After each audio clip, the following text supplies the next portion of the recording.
Hosanna, Hosanna, Hosanna in the highest.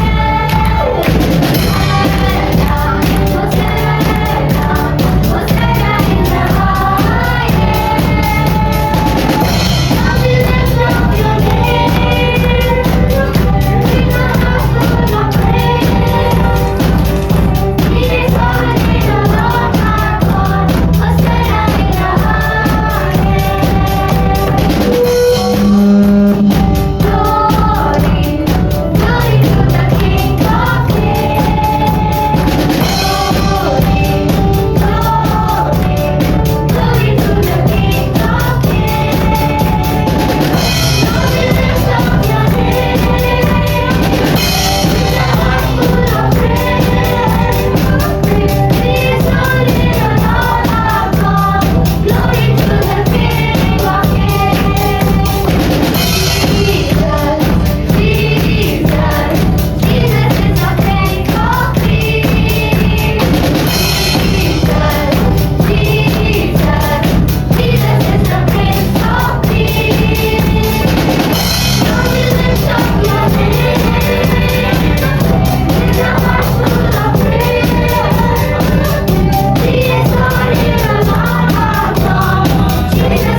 मैंने इस सभी सभाओं को आपके हाथों में सौंप दिया और इस छोटी सी विनती को प्रभु यीशु मसीह नासरी के नाम से मांगते हैं।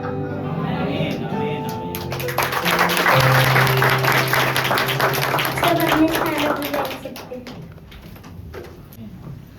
आइए एक वचन हम पढ़ेंगे। मत्ती रचित सुसमाचार उसका 21 अध्याय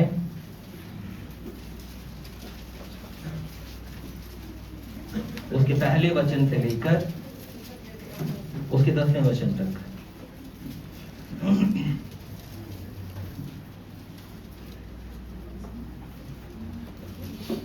जब वे यरूशलेम के निकट पहुंचे, जी को माइक दे दीजिए।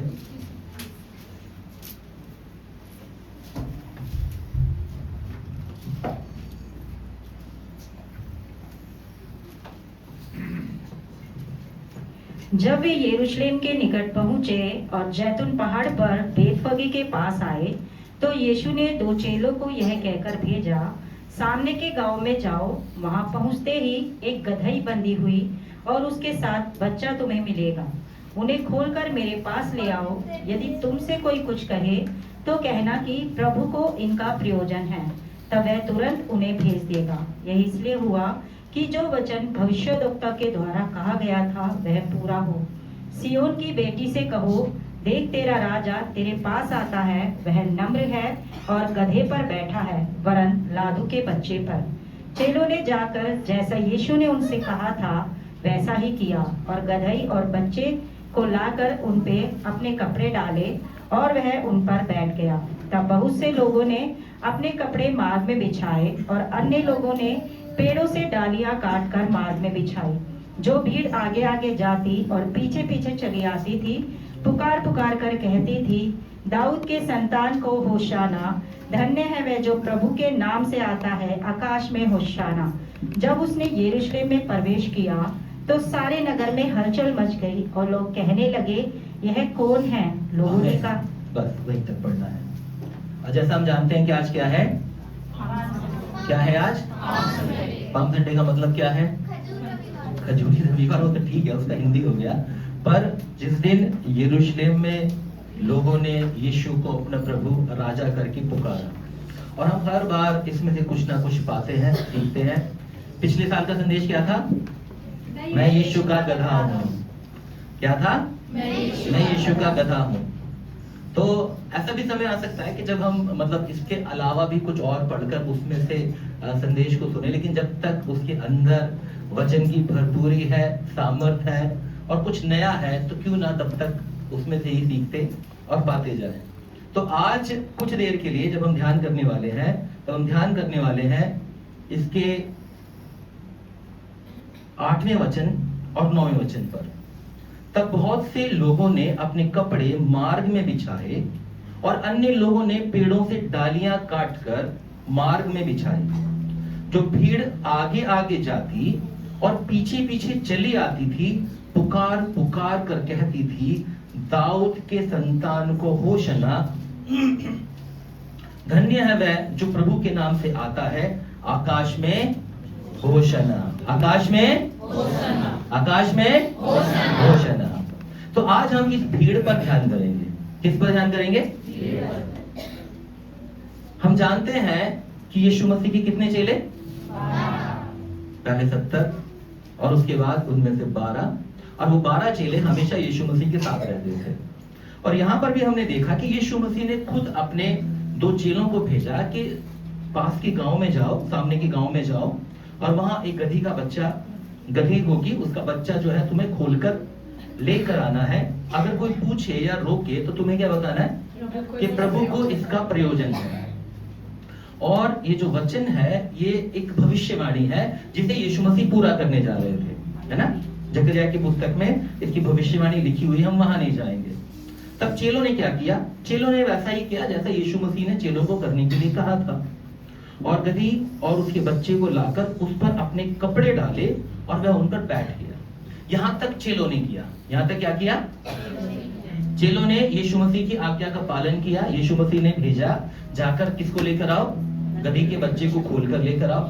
चेले गए, जाकर जो प्रभु ने कहा, जैसा कहा वैसा चेलों ने किया। मालिक ने रोका, क्योंकि ये कई जगह लिखा हुआ है। तो मालिक ने रोका, पर उन्होंने जैसे ही बताया कि प्रभु को इसका प्रयोजन है, तो मालिक ने जाने दिया।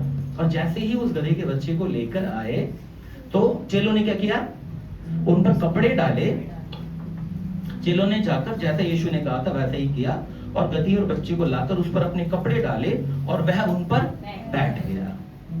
अभी इसके बाद लोगों ने क्या किया, मालिक का तब बहुत से लोगों ने अपने कपड़े मार्ग में बिछाए और अन्य लोगों ने पेड़ों से डालियां काटकर मार्ग में बिछाई। और भीड़ कहाँ है, आगे ही नहीं है, पीछे भी है।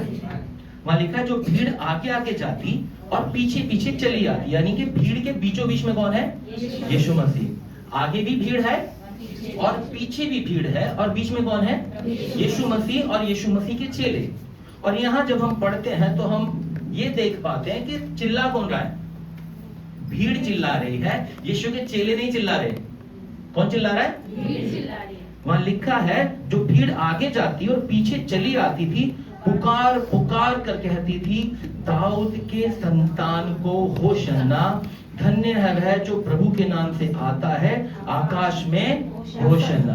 कौन चिल्ला रहा है, पर भीड़ के बारे में अगर हम थोड़ा विस्तार से जाते जाएंगे और सीखते और समझते जाएंगे। सबसे पहली बात, भीड़ को इकट्ठा करना बहुत आसान है।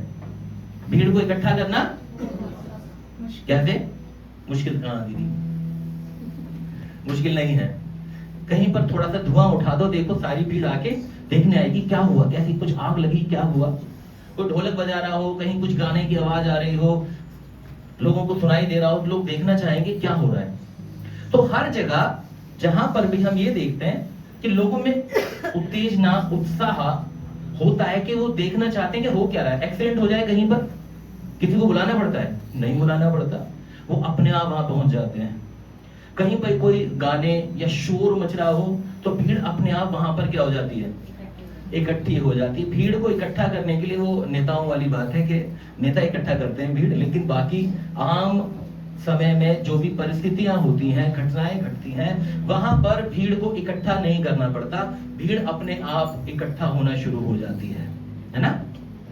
पर जब भीड़ इकट्ठी होती है तो उसमें स्थिरता नहीं होती। क्या नहीं होती, यहाँ पर लोग चिल्ला रहे, चीख रहे, क्या चिल्ला रहे, दाऊद की संतान की होशन्ना, यरूशलेम में प्रवेश के समय जो धन्य है जो प्रभु के नाम से आता है। मगर क्या नहीं है, स्थिरता नहीं है। हम देखते हैं लोग प्रभु के पीछे चलना शुरू करते हैं, पर क्यों चलना शुरू करते हैं, क्योंकि वो देखते हैं कि कोई दूसरा चल रहा है। क्यों चलना शुरू करते हैं, क्योंकि देखते हैं कि कोई दूसरा चल रहा है, और कोई दूसरा चल रहा है इसलिए वो भी चल रहे हैं। पर उनके पास कोई व्यक्तिगत अनुभव नहीं है, इसलिए उनके अंदर स्थिरता नहीं है, ठहराव नहीं है। भीड़ आज यहां खड़ी मिलेगी, कल वही भीड़ वहां खड़ी मिलेगी। जब इलेक्शन होते हैं हम देखते हैं, जो एक पार्टी की जगह पर खड़ी थी, कई बार वही भीड़ दूसरी पार्टी के समारोह में भी खड़ी हुई मिल जाएगी। वो भीड़ जो आज आपके साथ खड़ी है, वही भीड़ इस बात की गारंटी नहीं है कि कल किसी और के साथ जाकर खड़ी नहीं होगी। तो भीड़ का कोई अस्तित्व नहीं है, भीड़ कभी स्थिर नहीं रहती। और परमेश्वर का वचन क्या सिखाता है, अगर हम कुरिन्थियों, पहला कुरिन्थियों उसका 15 अध्याय उसकी 58 आयत को पढ़ें तो,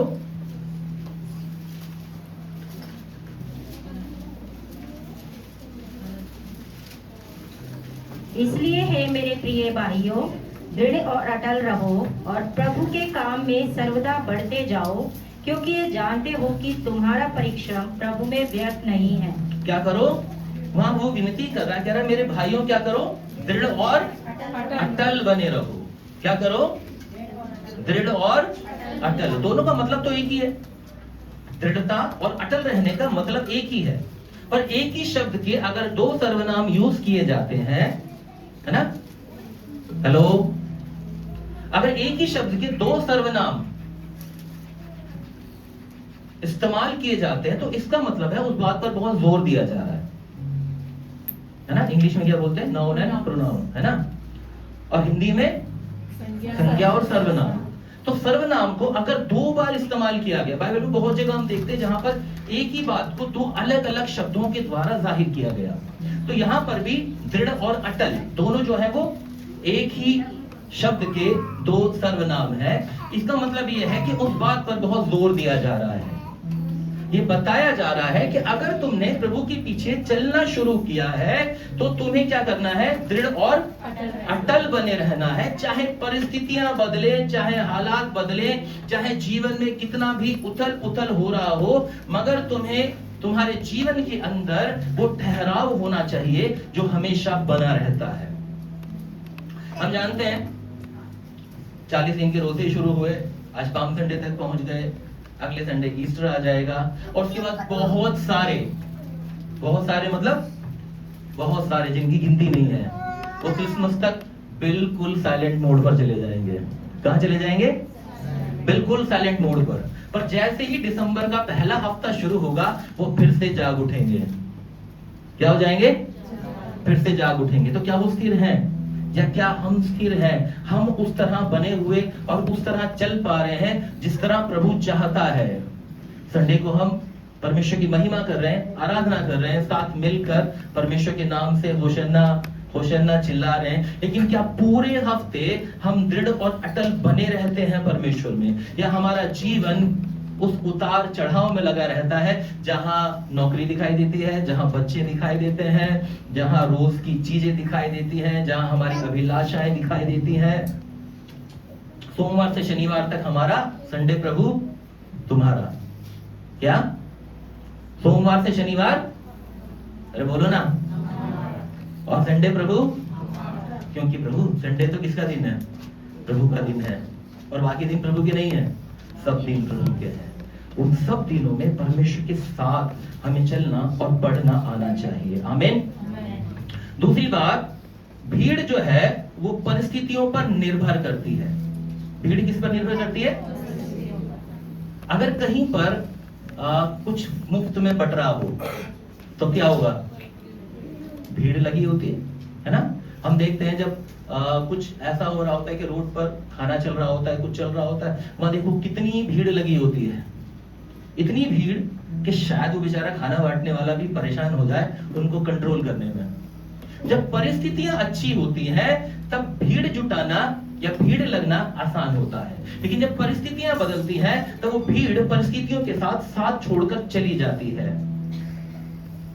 वो परिस्थितियों के साथ छोड़कर चली जाती है। यहां पर भी भीड़ ने यीशु मसीह को अपना भविष्यवक्ता माना। इसका 10वां पद पढ़ें। जब उसने मत्ती 21 अध्याय में बने रहेंगे हम, 21 के 10 में लिखा है, जब उसने यरूशलेम में प्रवेश किया तो सारे नगर में हलचल मच गई और लोग कहने लगे ये कौन है?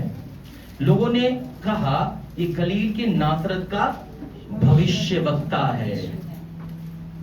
आज जो भीड़ चिल्ला रही थी कि यीशु मसीह कौन है? भविष्यवक्ता है।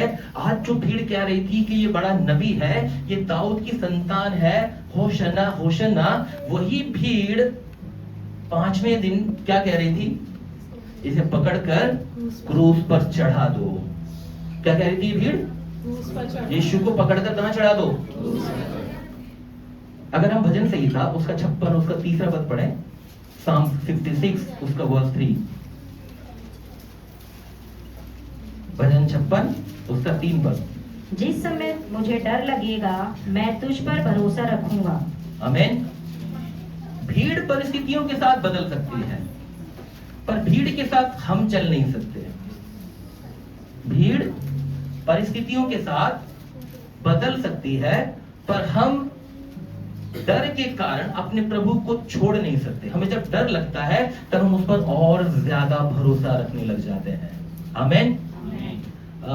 25 और 26 तारीख को पास्टर मैथ्यूमन के साथ में कॉन्फ्रेंस में था और वहां लगभग 200 पास्टर्स थे और वो बता रहे थे कि परिस्थितियां कैसी हो रही हैं, कितनी जगहों पर सेवा बंद हो गई, क्या क्या हुआ, और उसके कारण उन्होंने अपने दूसरे बिजनेस शुरू कर दिए। जब दोबारा मौका मिलेगा तब शायद फिर से शुरू कर सकें। क्या कर सकें? जब दोबारा मौका मिलेगा, वो परिस्थितियों का वेट कर रहे हैं, इंतजार कर रहे हैं, जब परिस्थितियां अच्छी हो जाएंगी तब शायद फिर से वो प्रभु के लिए कुछ कर पाए। तो क्या हमारी सेवा, हमारा विश्वास परिस्थितियों पर निर्भर करता है? परिस्थितियों पर भीड़ निर्भर कर सकती है, पर एक सच्चा मसीह व्यक्ति परिस्थितियों पर निर्भर नहीं करता। यहां लिखा है भजन 56 के 3 में, जिस समय मुझे डर लगेगा। डर का मतलब मौत का डर नहीं है, चाहे नौकरी का हो, पैसे का हो, शरीर की तकलीफ का हो, समाज का हो, सरकार का हो, अन्य किसी भी प्रकार का हो। हर अवस्था में मैं किस पर भरोसा करूंगा? जिस समय मुझे डर लगेगा मैं तुझ पर भरोसा रखूंगा। कब भरोसा रखूंगा? जब हमें डर लगेगा। भजन 23 में क्या लिखा है? चाहे मैं घोर अंधकार से भरी तराई में होकर चलूं तो भी मैं हानि से ना डरूंगा। आमीन। तो परिस्थितियों के साथ भीड़ बदल सकती है, पर एक सच्चा विश्वासी, एक मसीह व्यक्ति कभी परिस्थितियों को देखकर बदलता नहीं है। आमीन। तीसरी बात, वापस आ जाए वहीं पर, तो उसे पकड़ कर रखिएगा मत्ती 21 अध्याय को। यहां लिखा है कि भीड़ भावनात्मक तौर से क्या कर रही थी? चिल्ला रही थी। क्या लिखा है वहां 8 में, 8 और 9 में? तब बहुत से लोगों ने अपने कपड़े मार्ग में बिछाए और अन्य लोगों ने पेड़ों से डालियां काटकर मार्ग में बिछाई। जो भीड़ आगे आगे जाती और पीछे पीछे चली आती थी, पुकार पुकार कर कहती थी। कैसे कहती थी? पुकार पुकार। बोलिए ना जोर से। भीड़ पुकार पुकार कर, यानी कि चिल्ला चिल्ला कर कह रही है। क्या कह रही है? हे दाऊद की संतान होशन्ना, जो प्रभु के नाम से आता है उसका आकाश में होशन्ना। तो भीड़ के अंदर क्या है? इमोशन, भावनाएं। पर वो भावनाएं कितनी देर टिकने वाली हैं, इस बात की कोई जिम्मेवारी नहीं है। भीड़ के अंदर जोश है, उत्साह है, भावनाएं हैं, मगर वो कितनी देर टिकेंगी उसकी कोई गारंटी नहीं है। पहला यूहन्ना उसका 3 अध्याय उसका 18 पद। 1 John chapter 3 verse 18।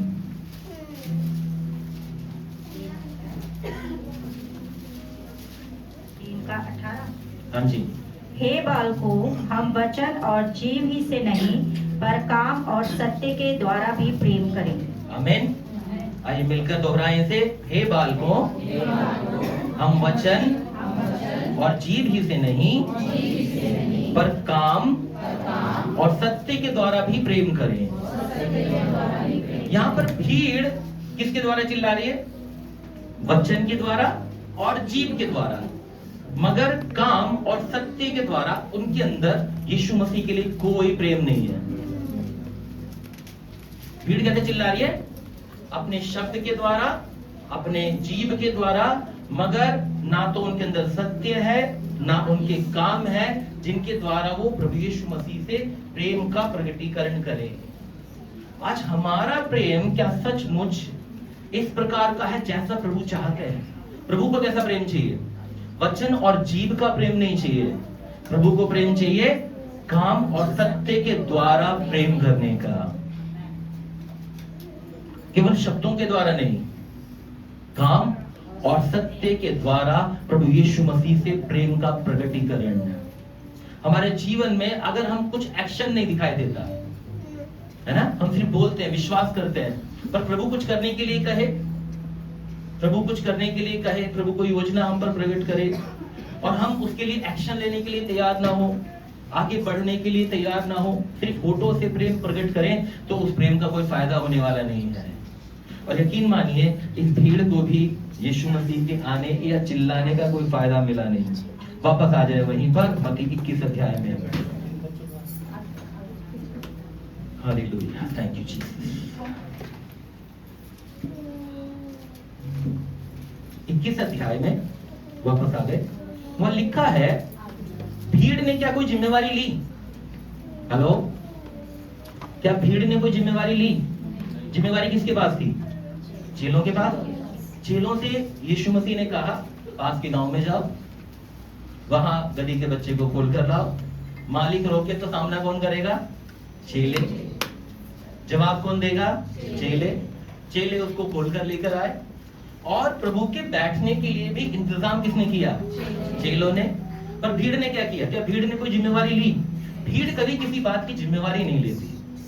हम अगर प्रभु के पीछे लग रहे हैं, चल रहे हैं, तो कलीसिया में हमारी जिम्मेवारी क्या है? क्या सिर्फ संडे टू संडे चर्च आने के लिए? बहुत हुआ तो गुड फ्राइडे को आ गए, अपना दसवांश हमने प्रभु को दे दिया। बहुत हुआ कोई मीटिंग में भी आ गए। तो क्या केवल एक भीड़ की तरह हम प्रभु के भवन में आ रहे हैं और जा रहे हैं? क्या इस भवन की जिम्मेवारी लेने के लिए, क्या प्रभु की सेवा की जिम्मेवारी लेने के लिए हम तैयार हैं? और अगर हम तैयार नहीं हैं, तो कहीं ना कहीं हम भी उस भीड़ की तरह ही बस प्रभु के पीछे चल रहे हैं। आप सबके ऊपर परमेश्वर ने एक जिम्मेवारी को सौंपा है, और वो क्या है? ये आप जब कलीसिया में आते हैं, जब पासवान से मिलते हैं, चलना बढ़ना शुरू करते हैं, इस भवन को अपना समझना शुरू करते हैं, सेवाओं को अपना समझना शुरू करते हैं, तब उस जिम्मेवारी का बोझ आपके अंदर आना शुरू होता है। आमीन। लेकिन अगर आपको लग रहा है कि और लोग तो कर रहे हैं, मैं सेफर साइड रहूं ना, मेरे पास तो नौकरी भी है, मेरे पास तो घर भी है, मेरे पास तो बच्चे भी हैं, मैं शुक्रवार को भी नहीं जा सकता, संडे को भी शायद कोई मिस हो जाए, तो मेरे पास तो जिम्मेवारी लेने के लिए समय ही नहीं है, मैं जिम्मेवारी लूं किस तरह? अपने आप को बचाकर किनारे किनारे, है ना? अगर मैंने 5 मिनट पास्टर से बात भी कर ली, तो ऐसा ना हो वो कुछ काम बता दे, बस हाथ मिलाएं और हम निकल जाएं। अगर इस तरह से चल रहे हैं, तो हमारा जीवन भीड़ से अलग नहीं है, हमारा जीवन भीड़ जैसा ही है। यूहन्ना 6 अध्याय उसके 66 पद में क्या लिखा है?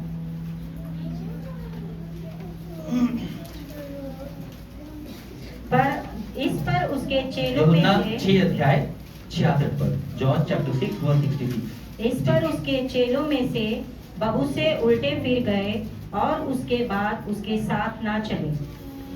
आमीन। मिल गया सबको? शायद सबको नहीं मिला अभी, कुछ लोग अभी भी पेज पलट रहे हैं। पहला यूहन्ना नहीं कहा मैंने, यूहन्ना रचित सुसमाचार कहा है। यूहन्ना रचित सुसमाचार 6 अध्याय 66 पद। सिस्टर दोबारा पढ़ दीजिए।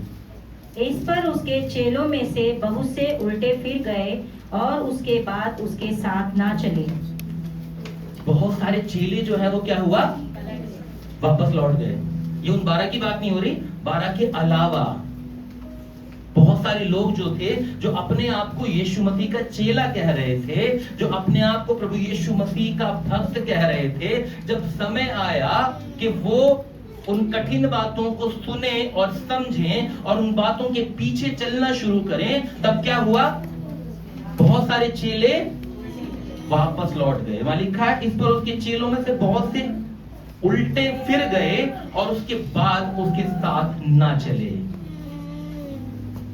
अगर आपके ऊपर कोई जिम्मेवारी आती है या कुछ कठिन बातें आपको करने के लिए समझाया बताया जाता है, तो क्या आप प्रभु के साथ चलने के लिए तैयार हैं, या आप दुनियावी रीति की तरह फिर से उन कामों में जाना या बढ़ना शुरू करना चाहते हैं? यीशु मसीह को भीड़ नहीं चाहिए, यीशु मसीह को चेले चाहिए। यीशु मसीह को क्या नहीं चाहिए? भीड़ नहीं चाहिए, चेले चाहिए। इसीलिए यीशु मसीह ने इसका 6 का 24 से 26 एक बार से पढ़ दो। इसी में यूहन्ना समाचार 6 अध्याय 24 से 26।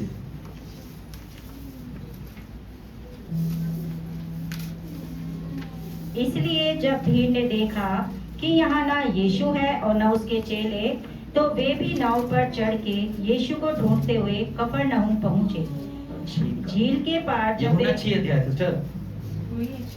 अच्छा ठीक है, एक सेकंड।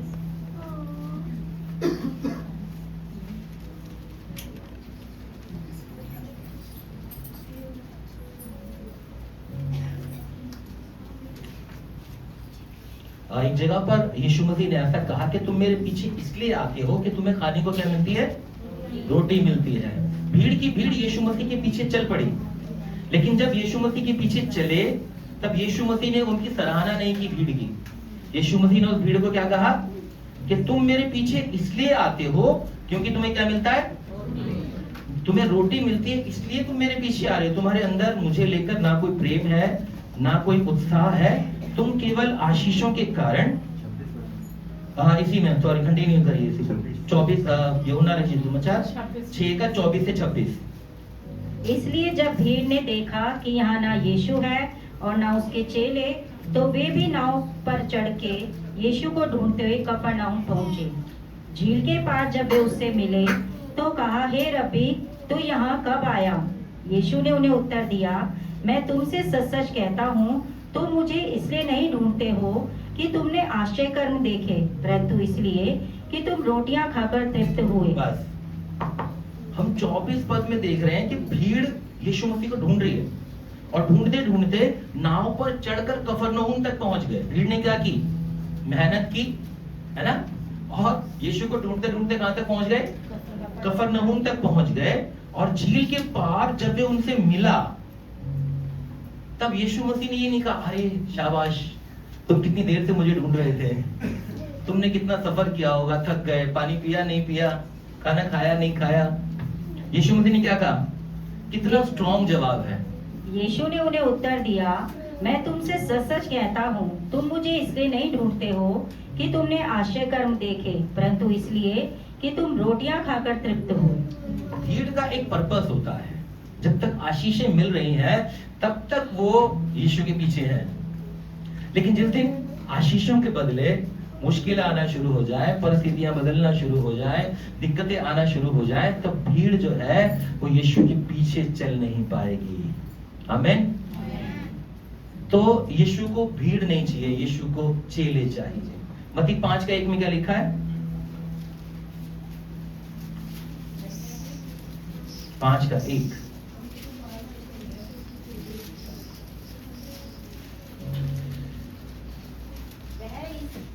हाँ, वह इस भीड़ को देखकर पहाड़ पर चढ़ गया और जब बैठ गया तो उसके चेले उसके पास आए। आमीन। बस इतना रुक जाइए। यीशु मसीह भीड़ को देखकर कहां पहुंच गए? क्यों? ताकि भीड़ की रेंज से वो बाहर हो जाए। हेलो, यीशु मसीह क्यों पहाड़ पर पहुंच गए? ताकि भीड़ की रेंज से, यानी कि भीड़ की पहुंच से वो बाहर हो जाए। और यीशु मसीह कहां पहुंच गए? पहाड़ पर। और पहाड़ पर चढ़ने की भीड़ ने कोशिश नहीं की। अगर भीड़ चाहती यीशु मसीह चढ़ सकते हैं तो क्या भीड़ नहीं चढ़ सकती? भीड़ भी पहाड़ पर चढ़ सकती थी, मगर भीड़ में से कोई भी पहाड़ पर नहीं चढ़ा। पहाड़ पर चढ़ा तो कौन चढ़ा? मालिक है, वह भीड़ को देखकर पहाड़ पर चढ़ गया और जब बैठ गया तो उसके चेले उसके पास आए। भीड़ हमेशा एक दूरी पर रहती है, लेकिन चेले हमेशा पास रहते हैं।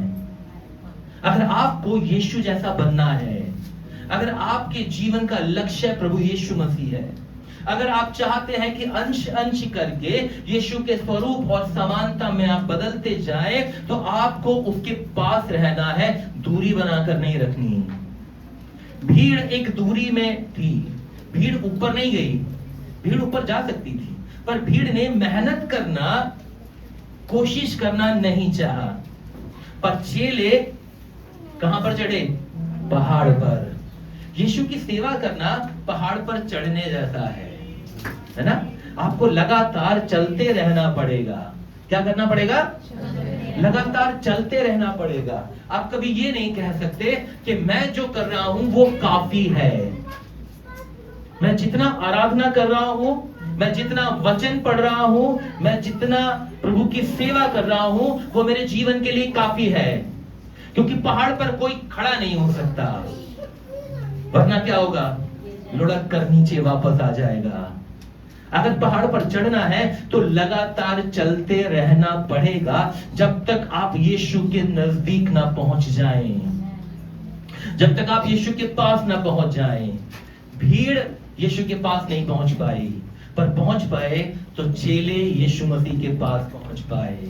आज यीशु के नजदीक जाने के लिए हमें मेहनत करना, कोशिश करना पड़ेगा। अभी भजन 34 से हम सुन रहे थे कि जब मैं उसके पास गया तब उसने मेरी सुन ली। भीड़ नीचे से चिल्ला रही होगी, भीड़ शायद कह रही होगी, यीशु मसीह मेरे पास नौकरी नहीं है, यीशु मसीह मेरे बच्चे बीमार हैं, यीशु मसीह मेरे जीवन में ये परेशानी है। लेकिन यीशु मसीह उनकी रेंज से बाहर थे, उनकी पहुंच से बाहर थे। ना यीशु मसीह उन्हें सुन सकते, ना यीशु मसीह जो कह रहे हैं वो सुन सकते। यीशु मसीह कब सुन पाते हैं? भजन 34 में क्या पढ़ा था अभी? जब मैं उसके पास गया तब उसने मेरी सुनी। तो सुनने की कंडीशन है, सुनने की क्या है? एक कंडीशन है। जब तक उसके पास नहीं जाएंगे वो सुन नहीं सकता। वो बहरा नहीं है, मगर वो चाहता है कि आप उसके पास आए, और जब आप उसके पास आएंगे तब वो आपकी सुनेगा और आपको पूरी रीति से निर्भय करेगा। यहां पर यीशु मसीह पहाड़ पर चढ़े तो चेलों को पता है जहां गुरु है हमें वहां पहुंचना ही है। हम गुरु से अलग होकर कुछ भी नहीं कर सकते। गुरु के बिना हमारा जीवन है ही नहीं, और गुरु के पीछे चलने के लिए अगर हमें पहाड़ पर भी चढ़ना पड़े तो हम पहाड़ पर भी चढ़ने के लिए तैयार हैं।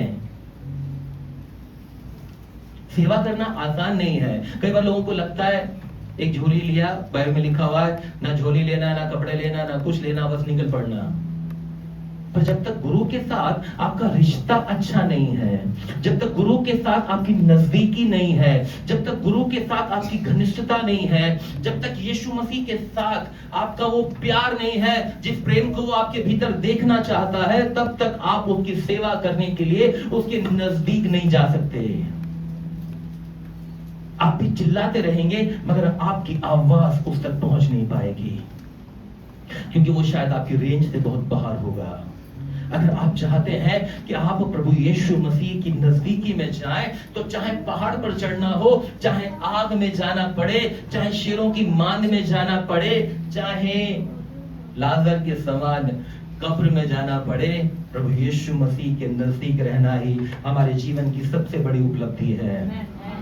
हमारे जीवन की सबसे बड़ी उपलब्धि ये नहीं है कि हमने क्या मकान बनाया, हमारे कितने बच्चे हैं, हमारे पास क्या कुछ है। हमारे जीवन की उपलब्धि ये है कि प्रभु यीशु मसीह के साथ हमारा रिश्ता कैसा है, क्या हम उसकी घनिष्ठता और उसकी नजदीकी में चल पा रहे हैं, बढ़ पा रहे हैं।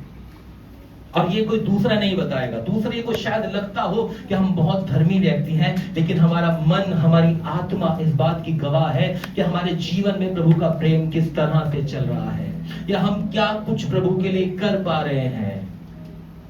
इसलिए परमेश्वर को भीड़ नहीं चाहिए, यीशु मसीह को चेले चाहिए। वो चेले जो उस समय चिल्ला नहीं रहे थे, पर प्रभु यीशु मसीह को पता था, यीशु मसीह चाहते तो बोल सकते थे, अरे जब भीड़ चिल्ला रही है तो तुम लोग क्यों चुपचाप चल रहे हो? आगे वाली भीड़ भी चिल्ला रही है और पीछे वाली भीड़ भी चिल्ला रही है, होशन्ना, दाऊद की संतान की होशन्ना। लेकिन यहाँ ये नहीं लिखा कि चेले भी चिल्ला रहे थे। चेले सिर्फ अपने गुरु की देखरेख में लगे हुए थे, जिस तरह बॉडीगार्ड होते हैं ना चारों तरफ, ऐसी चेले यीशु मसीह की सुरक्षा, यीशु मसीह का ध्यान रखना, यीशु मसीह के साथ साथ चल रहे थे। तो दुनिया अपनी भावनाएं जिस भी तरह से प्रकट करे, पर हमारे दिल, हमारी आत्मा के भीतर जो भरा हुआ है उसे केवल हमारा परमेश्वर जान सकता है।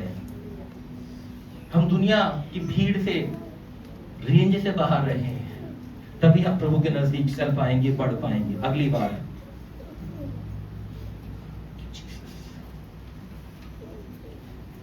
यूहन्ना रचित सुसमाचार 6 अध्याय 66 से 68 दोबारा पढ़ेंगे।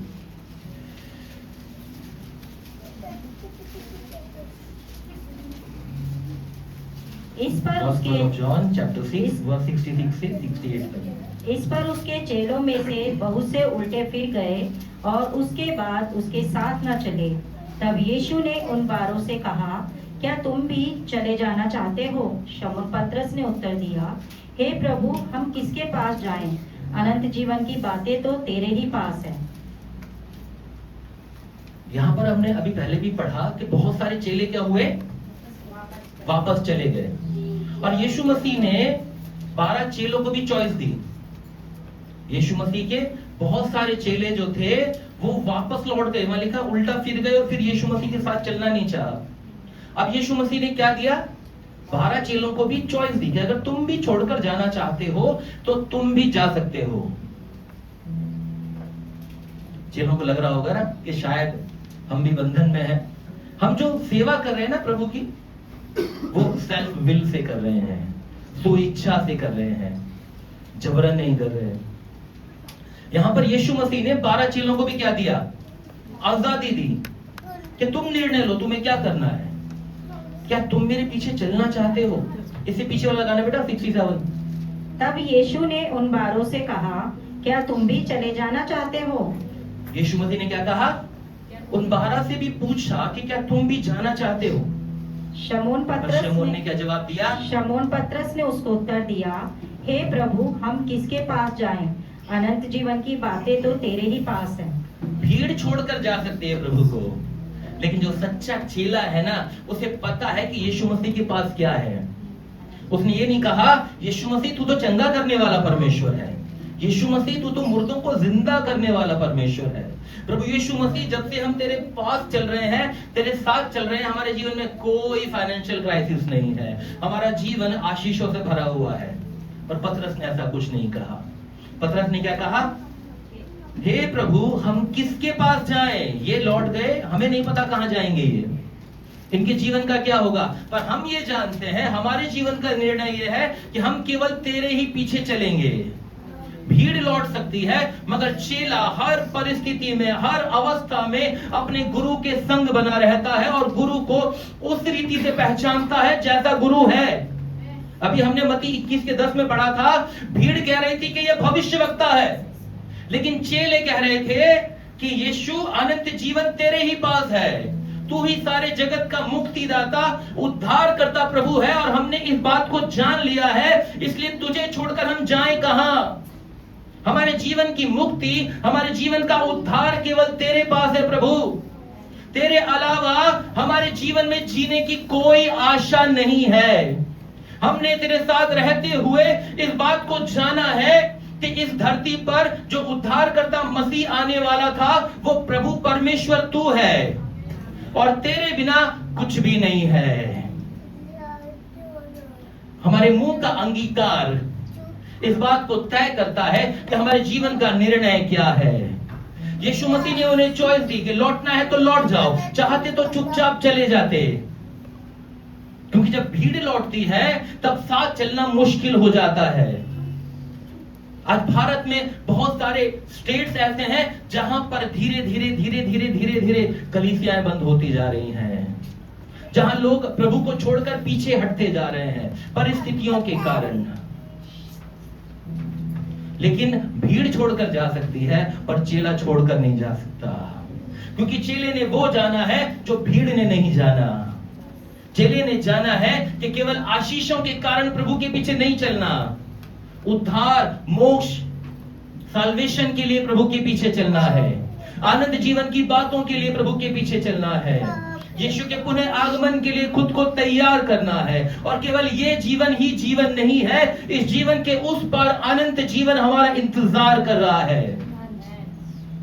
इसलिए हमें प्रभु के पीछे चलना है। पर भीड़ में वो समझ नहीं है कि वो इन सब बातों को समझ पाए, जान पाए। पर अगर हमने जाना है तो चाहे सर कट जाए,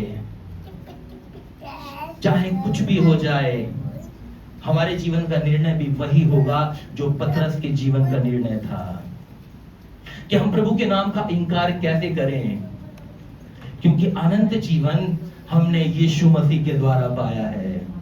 और ये जीवन तो नाशवान है, पर हमारे जीवन के जीने के लिए अनंत जीवन इंतजार कर रहा है।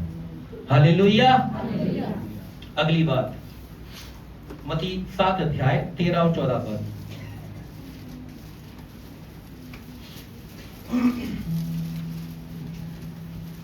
सकेत फाटक से प्रवेश करो, क्योंकि चौड़ा है वह फाटक और सरल है वह मार्ग जो विनाश को पहुंचाता है, और बहुत से हैं जो उससे प्रवेश करते हैं। क्योंकि सकेत है वह फाटक और कठिन है वह मार्ग जो जीवन को पहुंचाता है, और थोड़े हैं जो उसे पाते हैं। आमीन। भीड़ को निकलने के लिए कितनी जगह चाहिए? बहुत जगह चाहिए, है ना। तो यहाँ क्या लिखा है? चौड़ा है वो मार्ग, सकेत फाटक से प्रवेश करो। यीशु मसीह क्या कह रहे हैं? सकेत फाटक से प्रवेश करो, क्योंकि चौड़ा है वह फाटक और सरल है वह मार्ग जो विनाश को पहुंचाता है। भीड़ को हमेशा कौन सा रास्ता पसंद आता है? जो सरल हो, जहां चौड़ा हो, है ना। और भीड़ की भीड़ कहां चली जा रही है? विनाश की ओर। हमारी दिल्ली कितना बर्बाद होती जा रही है इस बारे का हमारे अंदाजा ही नहीं है। लोग पूरा पूरा दिन जॉब करते हैं, रात को कहीं हुक्का पार्टीज हैं, कहीं दुनिया भर की, मैं बोल भी नहीं सकता क्या क्या गंदगी की तरफ हमारी भीड़ चली जा रही है।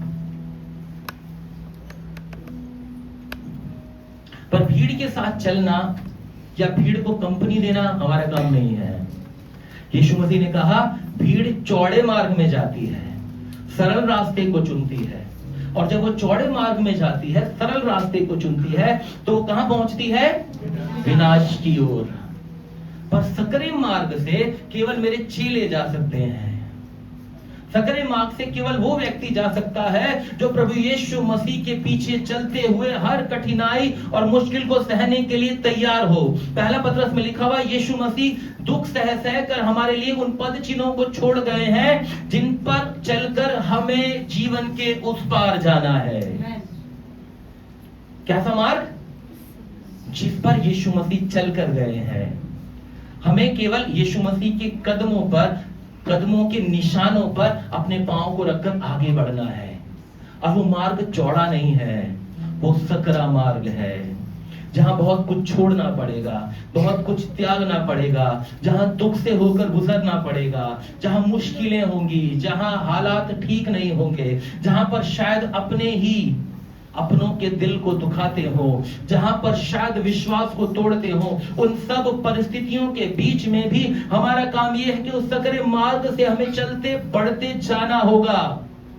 क्योंकि चौड़ा मार्ग विनाश को ले जा रहा है, मगर सकरा मार्ग कहां ले जा रहा है? क्योंकि सकेत है वह फाटक और कठिन है वह मार्ग जो जीवन को पहुंचाता है। जीवन को पहुंचाता है, और वो- जीवन के मार्ग को पहुंचने के लिए भीड़ तैयार नहीं है, चेले तैयार हैं।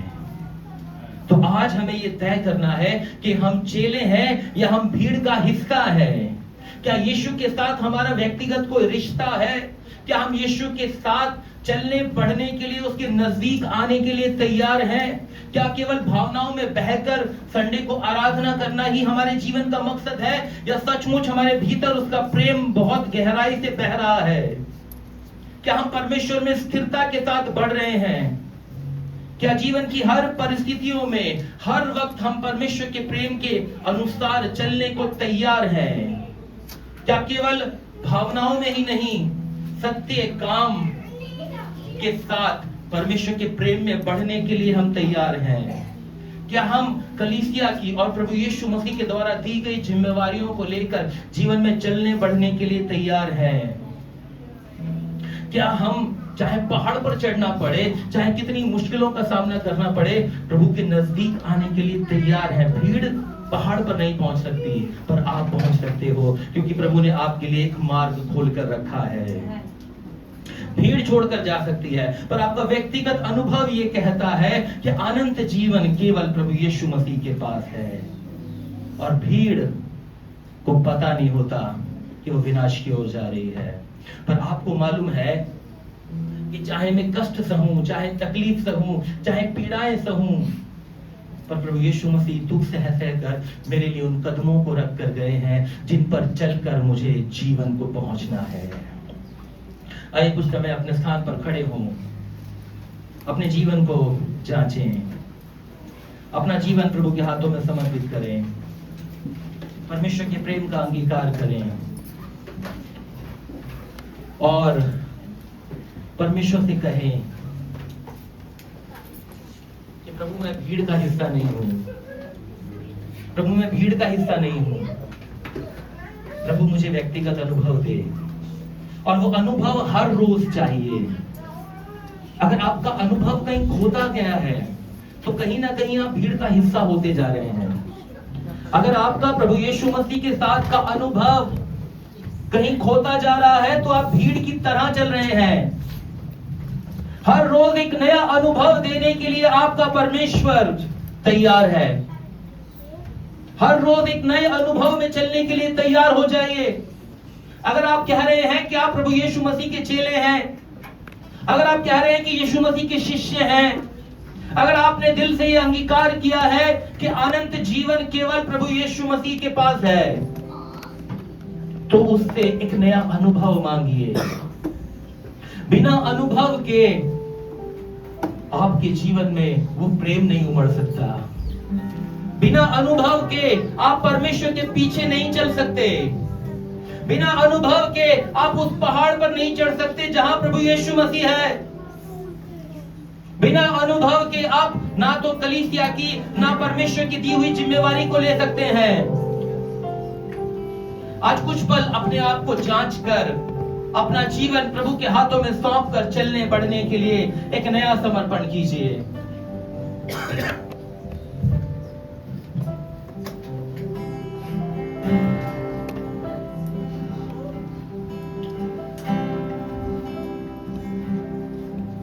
तेरे प्रेम की ऊंचाई को, चौड़ाई और गहराई को जानो प्रभु, बस यही ख्वाहिश मेरी। तेरे प्रेम की ऊंचाई को, चौड़ाई और गहराई को जानो प्रभु, बस यही ख्वाहिश मेरी। घुटनों से ऊंचा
कमर से भी ज्यादा तुझ में डूबो यही ख्वाहिश मेरी। केवल शब्द मात्र से नहीं, जिस तरह हमने पहला यूहन्ना 3:18 में पढ़ा, हे बालकों, हम केवल वचन और जीभ ही से नहीं, काम और सत्य के द्वारा भी उस प्रभु यीशु मसीह से प्रेम करें। हमारा प्रेम स्थिर हो, हमारे प्रेम में गहराई हो, हमारा प्रेम जीवन के अंत तक वफादारी के साथ उसके लिए बना रहने पाए, वो हमारे जीवन में पहला स्थान पाने पाए। भीड़ से अलग प्रभु यीशु मसीह के समीप अपने मुंह के अंगीकार के द्वारा, अपने जीवन के चाल चलन चरित्र के द्वारा हर पल और हर वक्त अपने प्रभु को प्रसन्न करने के लिए तैयार रहें।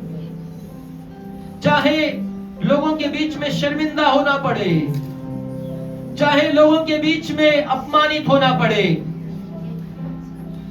चाहे कठिन और विषम परिस्थितियों का सामना करना पड़े, चाहे डर का समय आ जाए, जिस तरह भजन 56 के 3 में अभी हमने पढ़ा था, मुझे डर लगेगा तब भी मैं भरोसा रखूंगा। हर पल हर वक्त तैयार रहने के लिए, प्रभु यीशु मसीह के पुनः आगमन की बाट जोहने के लिए प्रभु हमारे मन, देह, प्राण, आत्मा को तैयार करे, ताकि हम उसके पुनः आगमन के समय उसकी बाहों का आलिंगन पाकर अनंत जीवन में प्रवेश कर सके। हे पवित्र परमेश्वर, यहां उपस्थित और ऑनलाइन हमें सुनने देखने वाले सभी प्रभु के प्रिय लोगों पर हम यही प्रार्थना और विनती करते हैं कि हर एक व्यक्ति अपने परिवार के साथ तेरी नजदीकी और हुजूरी में बढ़ता जाए। इस दुनिया की भीड़ से अलग एक अलगाव का जीवन तेरे लिए हम जी सके प्रभु। सबको आशीषित और बलवंत कर, तैयार कर, मसीह यीशु के पवित्र पावन जीवित नाम में मांगते हैं, आमीन।